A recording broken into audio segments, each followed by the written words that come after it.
Selamat pagi anak-anak. Oke ya, masih semangat untuk mengikuti kegiatan Bapak hari ini ya. Terima kasih ya. Nah, lagi pertanyaan ya, bagaimana kabarnya adik-adik hari ini?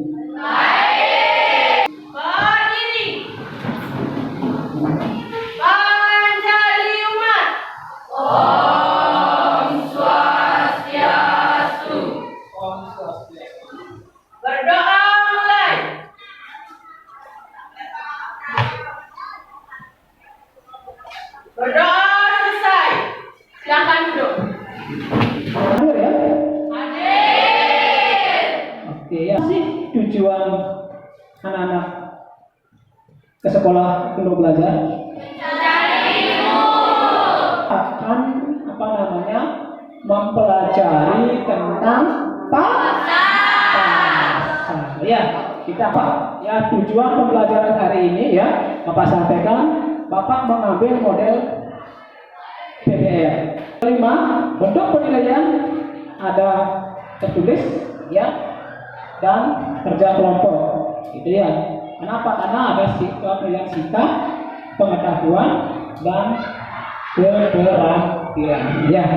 Bapak pengen mengadakan pretest.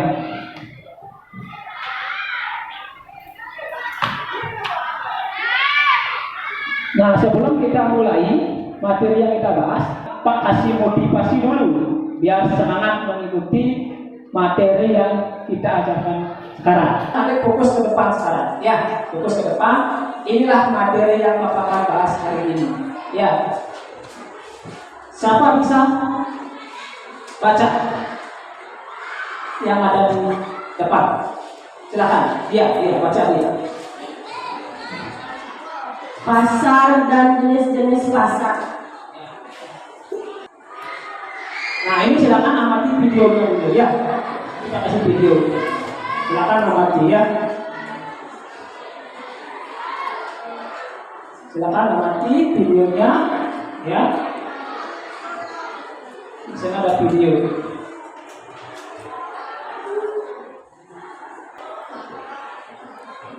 Oke ya.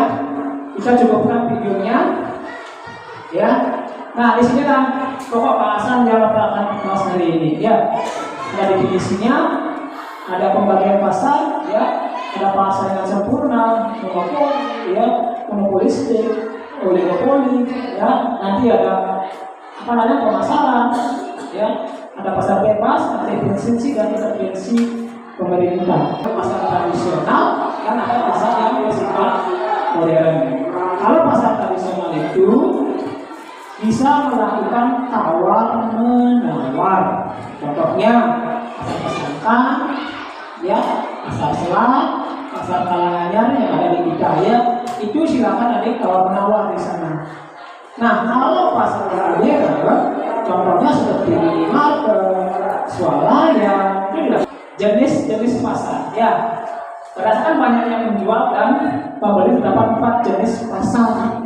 Ya, ada pasar persaingan sempurna, ya, ada pasar monopoli. Kalau persaingan sempurna terjadilah interaksi penjual dan pembeli. Ada tawar menawar di sini. Dari harga 1.000 ada tawar 500, mungkin dagangnya nggak mau, mungkin dibilang 700, nanti dealnya gimana? Mungkin dealnya di 800. Bentuk kelompok, ya, bentuk kelompok. Nah, itu Bapak persilakan kasih waktu 1 menit untuk mencari kelompoknya. Oke, ya. Kalau sudah, Bapak persilakan ketua kelompoknya maju ke depan ambil LKPD-nya. Dipersilakan.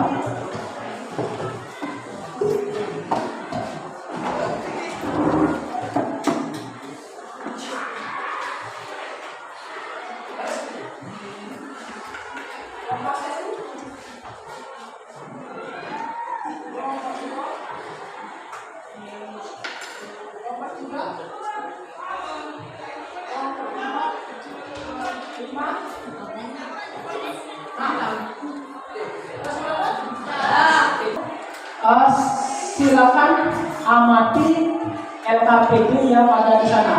Ya, silakan amati dulu. Pertama, nama kelompoknya.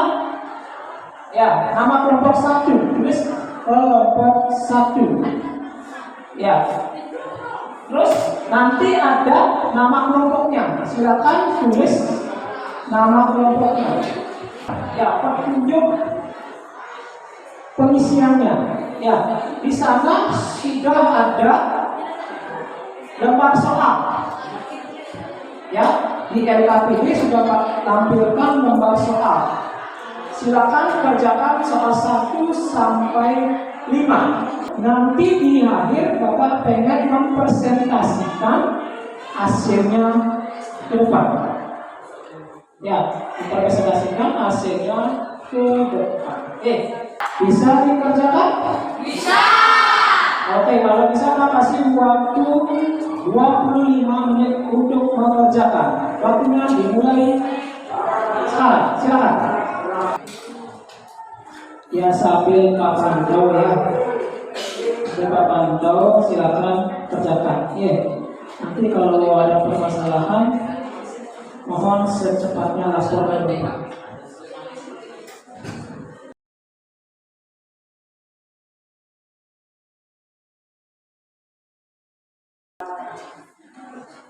Oke ya, waktu sudah habis. Ya, silakan fokus ke depan sekarang. Ya, karena waktunya sudah habis. Sudah selesai semua? Ya. Oke, berarti masih semangat ya? Masih.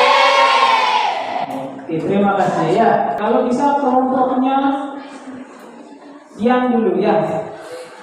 Silakan kelompoknya diam.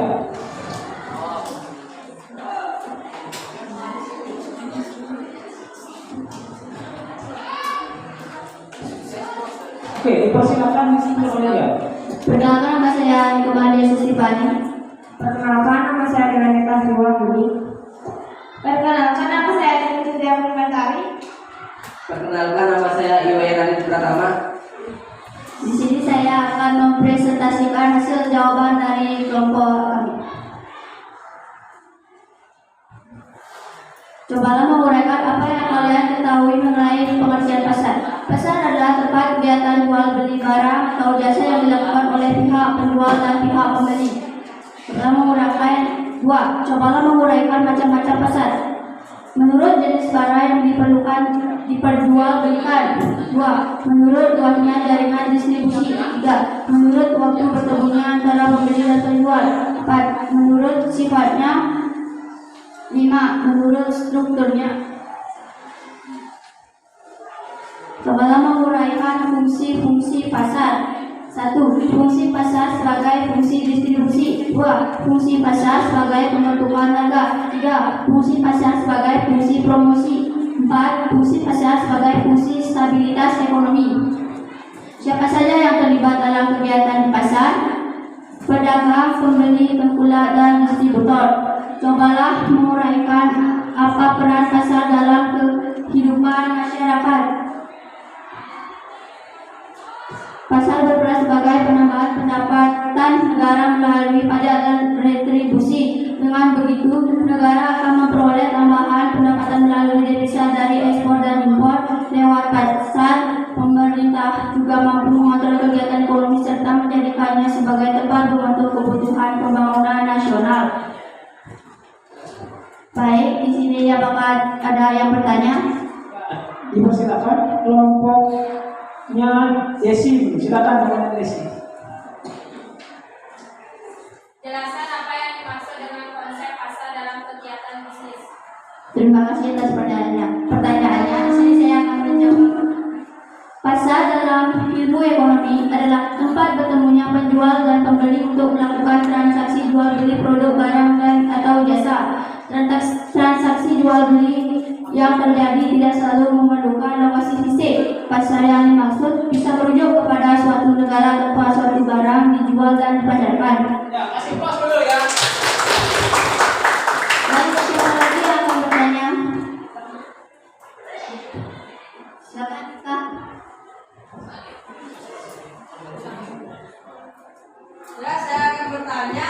Apa sih yang dimaksud dengan pasar abstrak?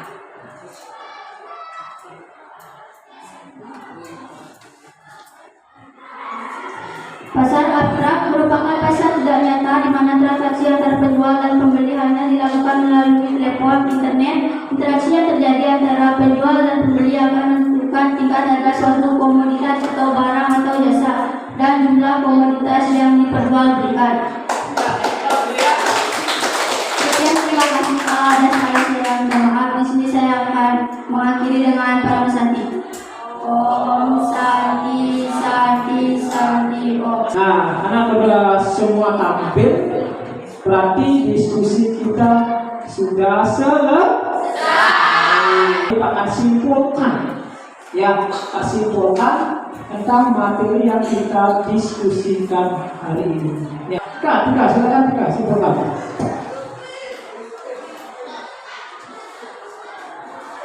Baik, saya akan menyimpulkan materi yang hari ini sudah diberikan pada.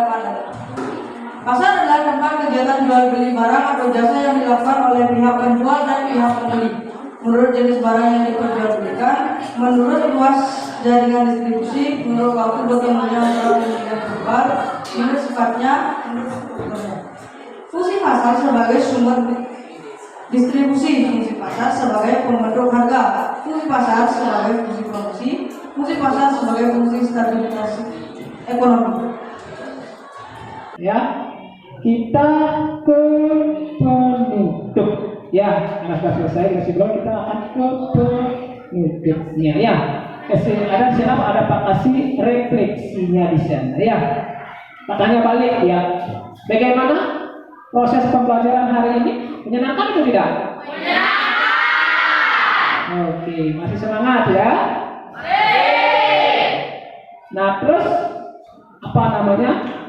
Harus menyenangkan. Nanti Bapak akan tingkatkan lagi di pertemuan berikutnya. Pak tutup, ya. Silakan ketua kelompoknya maju ke depan, kumpulkan LKPD yang tadi Bapak bagikan. Dipersilakan. Kita akan post test. Tes terakhir kan pre-test awal. Sekarang post test. Ya, dari saya. Nah, sekarang Bapak akan kasih tugas. Akan nanti ada buka di buku IPS halaman 171. Ya. Oke. Nah, kenapa? Karena pertemuan berikutnya kita akan mempelajari IPTEK, ilmu pengetahuan dalam teknologi. Ya. Siapa bisa baca pesan moralnya? Oke. Ya, silakan dia. Bila kita tidak dapat menjadi matahari, cukuplah menjadi lentera yang dapat menerangi sekitar kita. Bila kita tidak dapat berbuat sesuatu untuk seseorang, maka berdoalah untuk kebaikan. Maka pertemuan hari ini kita cukupkan, kita ketemu di pertemuan berikutnya. Anak tadi di awal ada doa, maka diakhiri juga dengan doa. Ya, dipersilakan ketua kelas. Ya, Berdiri. Para Santi. Om Santi Santi Santi Om. Berdoa mulai.